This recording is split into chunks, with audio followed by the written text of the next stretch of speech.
Hello, I'm Anvita Vaidya. Welcome to Learner Choice. Um, I am going to share a small tutorial it's a revision tutorial on Mendelian's law of inheritance from the chapter Principle of Inheritance and Variation. So quickly, I'll just share the slide with you. So if I walk through the tutorial, there is a question which came in NEET. That too I'm going to share and try to solve it with you.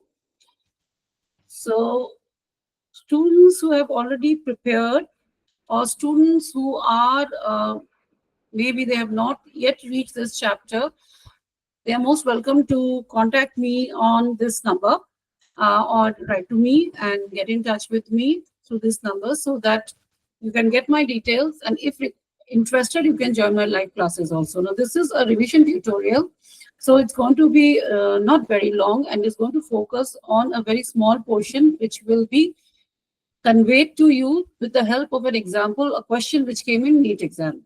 So the question which came in NEET exam was that a heterozygous pea plant was crossed with a homozygous white flower plant, and violet is the dominant over white color. So this trait of flower color is used here to study the transfer of trait from one generation to another. So the question is, which of the following progeny combination is expected among 40 plants? Many of you probably know who have solved it, but those who are trying to understand the concept, it is for them. So before we find out the answer, let us quickly walk through and understand the concept which will help us answer these questions. Now, Mendel's law of inheritance. Mendel, we all know that Gregor Mendel was known as the father of genetics because primarily his pivotal role was in giving the fundamental laws of inheritance, जिसमें उन्होंने 3 laws दिए: law of segregation, law of independent assortment और law of dominance. अब जो आज हम tutorial कर रहे हैं रिवीजन, उसमें हम law of segregation and law of dominance को समझने की कोशिश करेंगे. ठीक है. So Mendel's law of inheritance, which was an experiment conducted around mid 19th century. Mendel was a scientist as well as a monk and used to stay in a monastery. तो वहां पे वो देखा कि जो मटर के पौधे हैं, पी प्लांट्स, वो बहुत जल्दी जल्दी उनके जनरेशन जो लाइफ साइकिल है बहुत शॉर्ट है और उसके जो जितने भी कैरेक्टर्स हैं बहुत डिस्क्रीट है. तो उनको ये भी जानना था कि ये जो ट्रेट्स हैं ट्रांसफर होता है एक जनरेशन से दूसरा generation. He knew that there are some factors controlling, but he has to first develop a hypothesis और उसको प्रूव करना था उसको. तो उसके लिए उसने pea plant, that is Pisum sativum, scientific name, को select किया. Now, why he was called the father of genetics? Because he did a pioneering work, okay, to understand inheritance, which opened the gateway to understanding of structure of genes, chromosomes, structure of genes in the field of cell and molecular biology, biotechnology. So that's why he's called the father of genetics. And he was the first person जिन्होंने कि mathematics के models और statistical analysis को use किया इसको समझाने के लिए, प्लस लार्ज सैंपल साइज पे स्टडी किया सो कि there is minimal error in that case. He also studied successive generations of plant because it has a very short life cycle. Now let us try and see that why he selected the garden pea plant. So he studied, focused on 7 characters पे focus किए, contrasting characters, मतलब tall, dwarf, colour yellow green, P pot कुछ wrinkle, seeds कुछ wrinkle, कुछ soft. ऐसे करने के लिए तो उनको 14 पौधे, मतलब 14 pea plants he has to gather to do this experiment. But then why pea plant? Because the garden pea plant had very strong traits which helped him to do the study. अब वो traits कौन से थे? एक तो थे, it was a bisexual. Bisexual means दोनों androecium और गाइनोशियम एक ही फ्लावर में होता है. तो उसमें these plants were all true breeding. They were continuously undergoing self-pollination, generation over generation. So the breeds were true. I mean, the traits were very strong, clear, and distinct. It was very easy to do emasculation on these plants. So emasculation is a process which is done at the time of cross-hybridization. अभी हम वो भी समझेंगे. And as I said, they had very clearly defined contrasting traits. And most importantly, short life cycle. तो उन्होंने experiment काफी generations पे ऊपर किया एक के बाद एक, but time उतना नहीं लगा क्योंकि life cycle short था. Now, अगर हम देखना चाहें कि क्रॉस हाइब्रिडेशन कैसे किया जाता है, तो in this plant what he did, this process called emasculation, जिसमें एक प्लांट के एंथर्स को काट के निकाल दिए जाते हैं, ठीक है, ताकि दूसरे फ्लावर के एंथर्स के पॉलेंस को इस पे डाला जाए. So there is a cross fertilization which is happening here. So this process of removal of the stamen, that is removal of the anther along with the pollens को निकालने का जो process है उसको कहा जाता है emasculation. So it's a process of removing the anthers from a bisexual flower before they release the process. क्योंकि अगर उसके पहले नहीं करते हैं तो फिर वो नहीं कर सकेंगे, कंट्रोल नहीं कर सकेंगे एक्सपेरिमेंट को, right? So now let us understand what is that monohybrid cross study that he did to study the inheritance of one gene. पहले उन्होंने एक ट्रेट स्टडी किया. सो मोनोहाइब्रिड क्रॉस में उन्होंने क्या किया कि कौन से ट्रेट को लिया, उन्होंने हाइट को लिया सबसे पहले. सो हाइट में एक पायलट जो प्लांट लंबा एक छोटा. So both are true breeding, means इनके जो जनरेशन से ये टॉल रहा है, ये जनरेशन अक्रॉस जनरेशन डॉर्फ रहा है. सो इसको हम ऐसे टॉल डेजिग्नेट करते हैं, इसको हम डॉर्फ डेजिग्नेट करते हैं. So monohybrid cross basically, as I said, it defines the cross which involves only one gene or one trait, and it is controlled by two alleles, one gene with two alleles, two types के होंगे उसमें. Typically ये दो मिलके एक trait को control करता है, और इसके क्रॉस ओवर होने के बाद फिलियल generations बनते हैं 1 and 2. So what do we mean by filial generation? It means Filial generation 1 and 2, the word is Italian word which refers to progenies, son and daughter of a particular generation.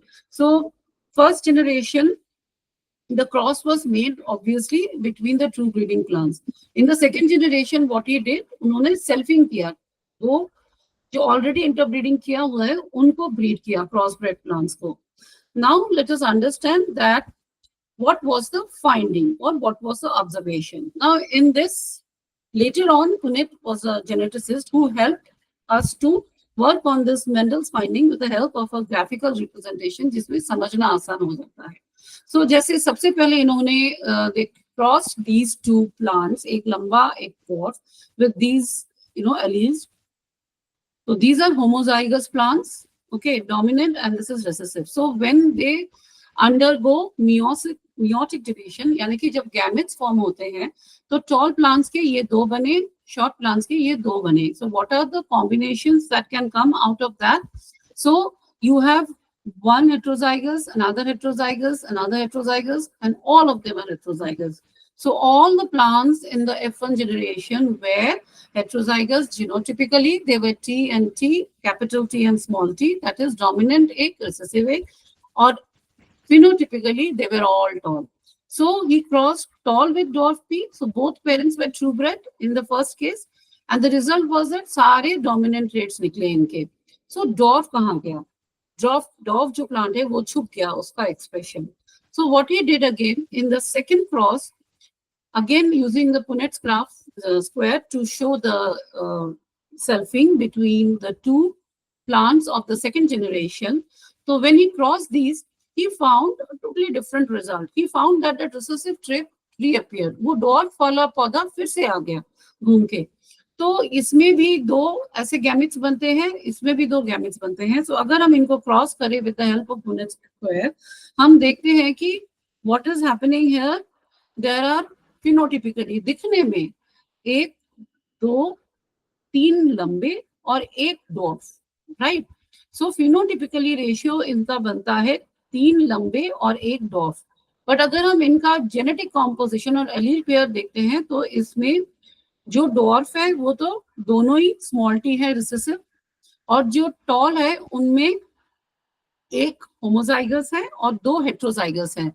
But इनमें ये लोग toll हो गए. तो ये observation उन्होंने किया कि अगर हम सेकेंड जनरेशन के ऑफस्प्रिंग्स को क्रॉस करते हैं, that is both were hybrid, so parents were hybrid, they are no more true breeding like the first cross.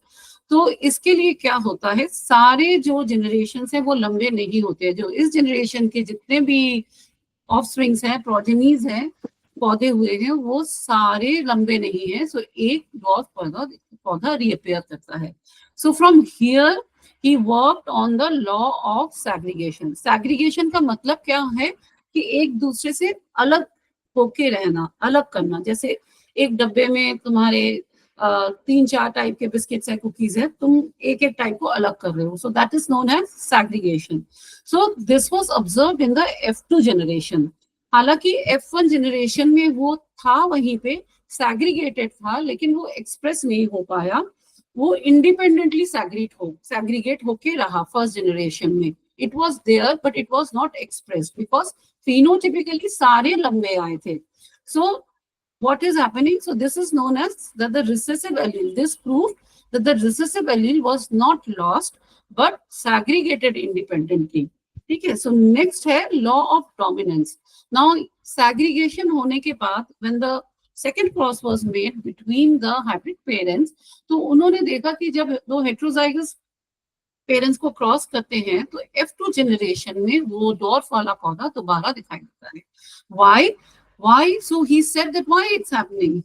So he realized that this violet color, this tall plant is a dominant plant, right? So इसका वो जब dwarf के साथ रहेगा उसका expression mask कर देगा.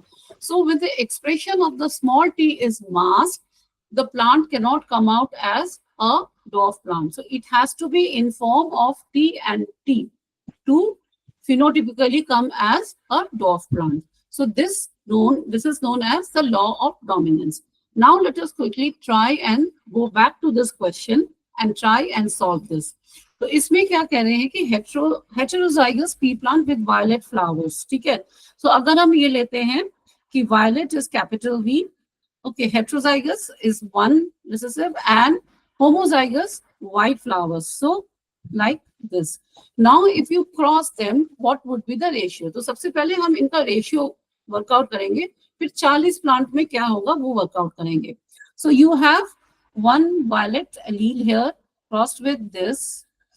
Okay, so you have V and V. So another here crossed with this. You can use the Punnett square also to understand, but I'm just using it so that it can be done quickly. Then this and this will be V and V, and again this and this will be V and V. So what does it show? It shows that out of this 50% are genotypically heterozygous but phenotypically tall, and out of this 2 more are genotypically recessive and phenotypically dwarf.